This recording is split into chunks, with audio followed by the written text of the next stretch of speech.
The Tesla Model 3 is now cheaper than ever on the used market. You can pick one up for under $25,000, which sounds like a steal. But after driving one and talking to mechanics, I've found 5 critical issues that could turn your bargain into a $15,000 nightmare. Today, I'm showing you what Tesla won't tell you before you sign that check. Most people just check the range on the screen. That's a mistake. You need to enter service mode to see the actual battery degradation. If it's over 12%, walk away. Here's how you do it.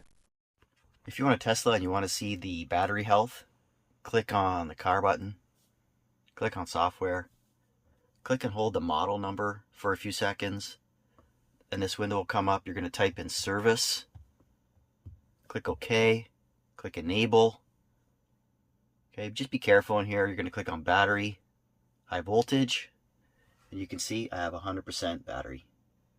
So after about a year and a half, the car's battery is still in excellent health. To exit, just click on that red button, then click and hold that button, and you'll exit. Listen to this. If you hear a squeak like an old bed, your upper control arms are failing. It's a classic Model 3 issue. Tesla upgraded them in 2021, but if you're buying an older one, check this first. We are so close to 1,000 subscribers. If you love cars, hit that subscribe button right now. It helps the channel grow and costs you nothing. Tesla's build quality is, let's say, creative. Look at this gap. It's not just ugly, it can lead to wind noise and water leaks in the trunk. Always check the seals.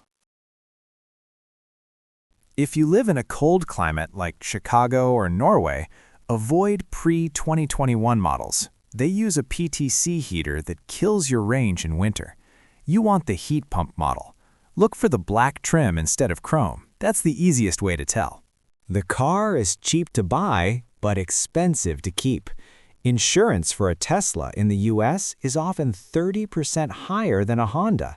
And these tires, expect to replace them every 20,000 miles because of the instant torque. Is the Model 3 a bad car? No, but you need to be smart. Thanks for watching.